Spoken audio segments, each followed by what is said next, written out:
Olá, tudo bem com você? Vamos hoje continuar o nosso estudo sobre os termos da oração. Vamos ver o último termo ligado a nome. Já vimos o adjunto adnominal, já vimos o complemento nominal e hoje é a vez do aposto.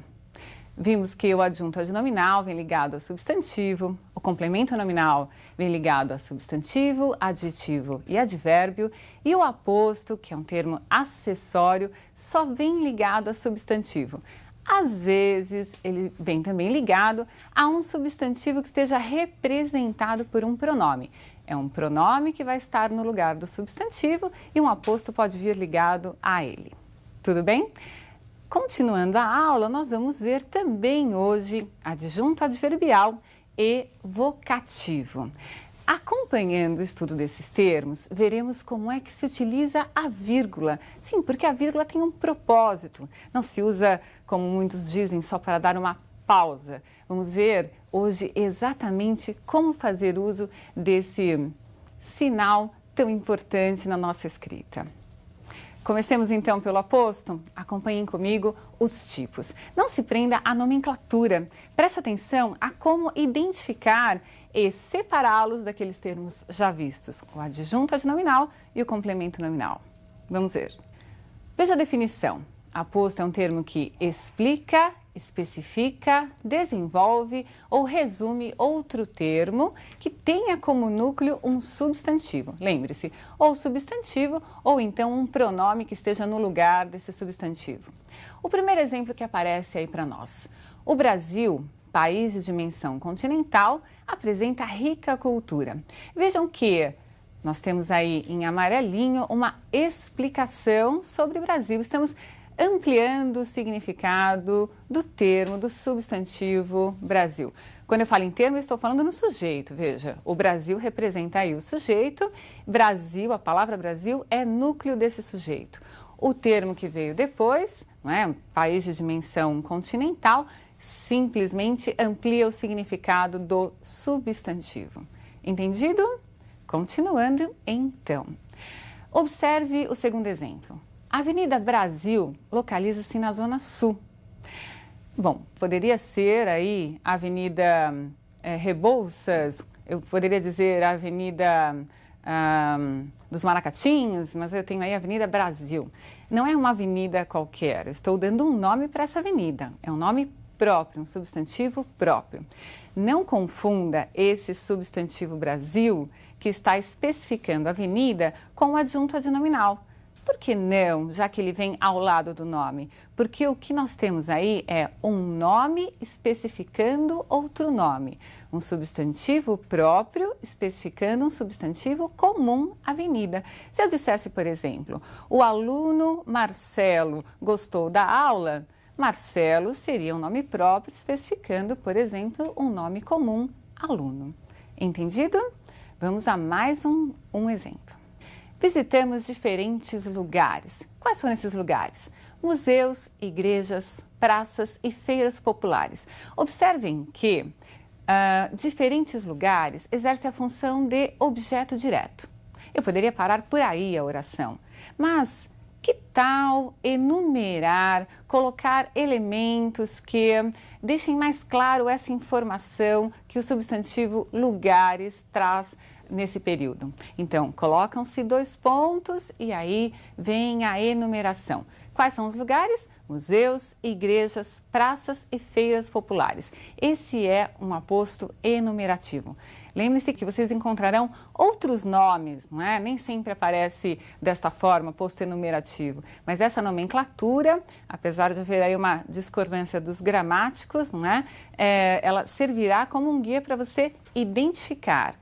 O vestibular não pede para você classificar o tipo de aposto, mas para você identificar que ali há um aposto. Ficou claro? Por exemplo, você pode encontrar numa gramática aposto resumidor ou aposto resumitivo. Qual dos dois eu vou seguir? Não se preocupe com isso. E essa nomenclatura ela é realmente variável. Bom, vamos ver esse último exemplo. As dificuldades, as críticas, a incompreensão, nada o fez desistir. Observem que esse pronome indefinido nada resumiu todos os substantivos antes citados. Nós tínhamos um sujeito composto, as dificuldades, as críticas, a incompreensão. O nada apareceu para resumir esse sujeito composto. Ele é um aposto resumidor e que, para alguns gramáticos, vai assumir também nessa oração a função de sujeito. Ele vai ter duas funções? Sim, você pode chamá-lo de aposto resumidor de um sujeito composto ou chamá-lo sujeito simples, representado por um pronome indefinido. Entendeu o que é aposto? Muito bem. O importante é que você perceba, é um nome que está ligado a outro nome, explicando, especificando, enumerando, resumindo um substantivo. Tudo bem? Vamos aproveitar esse assunto aposto e estudar a colocação da vírgula. Como é que se usa a vírgula? Quando é obrigatório, quando não se deve utilizá-la em relação a esse termo aposto. Vamos voltar a esses exemplos rapidamente para que você, junto comigo, observe a colocação da vírgula ou o não uso da vírgula. Vejamos. O Brasil, vírgula, país de dimensão continental, vírgula. Todo aposto explicativo será virgulado, quer dizer, virá ou entre vírgulas ou separado, né? Supondo que fosse um aposto que viesse ao final da oração. De qualquer forma, ele estaria separado do substantivo ao qual se refere por uma vírgula, já que ele é um termo acessório que foi colocado como um acréscimo ao termo principal, que é Brasil. Vamos ao próximo. A Avenida Brasil localiza-se na Zona Sul. Vejam, nós não separamos por vírgula Avenida e Brasil. Já que se está especificando um nome comum, colocando um nome próprio, não há por que separar um substantivo comum do substantivo próprio que dá nome a esse substantivo comum. Então, aposto especificativo nunca virá separado por vírgula do termo a que se refere. Ficou claro para você? Vamos ao outro tipo de aposto. Vocês perceberão que o aposto enumerativo vem após dois pontos. Como ele é enumerativo, pressupõe-se que haja mais de um elemento, mais de um substantivo. Então, é uma enumeração, veja, museus, vírgula, igrejas, vírgula, praças e feiras populares. Para se separar os elementos que compõem essa enumeração, a vírgula aparece.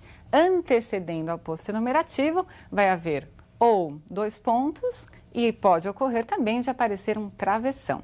Mas separando os elementos dentro do aposto enumerativo, as vírgulas estarão presentes. Último exemplo, observem. Temos uma enumeração no início, as dificuldades, vírgula, as críticas, vírgula, a incompreensão. Nesse caso, as vírgulas não vieram separando termos que compõem um aposto enumerativo. Você está percebendo, e eu já disse, que se trata aí de um sujeito composto. Então, os núcleos estão sendo separados por vírgula.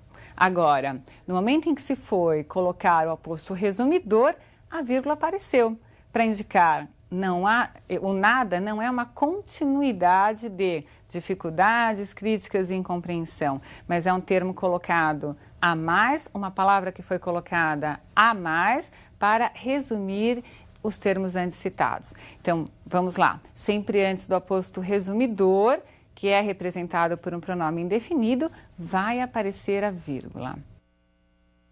Entendido? Bom, eu espero que você perceba que não se coloca a vírgula, então, por acaso. Você coloca para separar elementos. Ela tem sempre uma justificativa. Nós vamos ver isso também agora em outros termos. Vamos ver o adjunto adverbial. O que é o adjunto adverbial? Você se lembra de quando eu falei do adjunto adnominal? Ad, nome, ao lado do nome. Agora ele é adverbial, advérbio. Ele não vai estar necessariamente ao lado de um verbo, mas ele se refere a um verbo que esteja presente ali na oração. Em toda oração há verbo ou locução verbal. Às vezes se refere à oração inteira e pode acontecer também de um adjunto adverbial intensificar um adjetivo presente na oração ou intensificar um próprio advérbio. Eu posso dizer, por exemplo, que alguém é bonita ou dizer que alguém é muito bonita. Observem como esse muito intensificou esse adjetivo bonita. Esse muito é um adjunto adverbial. Observe que o adjunto adverbial também é acessório e ele serve para indicar circunstâncias. São muitas as circunstâncias. Nós não vamos enumerar todas e nem é necessário fazê-lo, porque o importante é que você perceba como identificar que aquele termo é adjunto adverbial e que ele indica ali naquela oração uma circunstância de modo, ou de lugar, ou de causa, ou de companhia, ou de dúvida, ou de negação. Vejam só quantas circunstâncias eu já passei para vocês. Há outras ainda, e essas você vai aprender comigo a identificar até o final do nosso curso, em outros exemplos, em outros textos que nós vamos analisar. Hoje veremos só alguns, só para que você entenda como se identifica. Vamos lá para a tela e vejamos os exemplos. Vejam, a definição, termo acessório que indica as circunstâncias em que se desenvolve um processo verbal e também intensifica o próprio verbo ou adjetivo ou advérbio presentes na oração. Vejam, ontem ele chegou cedo à escola. Ontem é uma indicação de tempo, uma circunstância temporal. Quando ele chegou? Agora, ele chegou cedo, também estou me referindo a tempo, é um momento. E aonde ele chegou? Ele chegou à escola. Estamos falando também do lugar, mais uma circunstância em relação ao verbo. O outro exemplo, a cidade à noite fica mais bela. Vejam lá, circunstância de tempo à noite e de intensidade mais bela. Com os amigos, ela percorreu rapidamente a cidade. Vejam lá, com os amigos é a companhia, ela percorreu com eles e rapidamente foi o modo como percorreu. Vocês aí vão observar já a questão das vírgulas. Usa-se a vírgula em relação ao adjunto adverbial quando ele é deslocado. O que é ser deslocado? É estar num lugar que não é o dele. Ele deveria estar, quando se refere ao processo verbal ou à oração inteira, ao final da oração. Se ele vier no início da oração ou no meio dessa oração, esse adjunto adverbial será virgulado. Vejam o ontem, vejam o à noite e vejam com os amigos. Todos os termos estão deslocados no começo ou no meio da oração e virgulados. Entenderam esse uso da vírgula? Muito bem. Para encerrar nossa aula, pense no vocativo. O que é o vocativo? Vocativo é uma expressão de chamamento. Estaremos chamando o receptor. E é apenas para isso que serve o vocativo. O vocativo é um termo independente da oração. E por ser independente, será sempre virgulado, seja no começo, no meio ou no final da oração. O mais importante, não confunda vocativo com sujeito. Veja os exemplos. Querido aluno, leia sempre. O sujeito é oculto, leia você sempre. Querido aluno, fico feliz com o seu sucesso. Eu fico feliz. Vocês perceberam? O vocativo, mesmo que viesse ao final, seria isolado pela vírgula. Ele é um termo independente, por isso sempre virgulado. Ficou claro para vocês? Aprendemos então na aula de hoje os termos aposto, adjunto adverbial e vocativo e o uso da vírgula em relação a esses termos. Espero você na próxima aula e um grande abraço.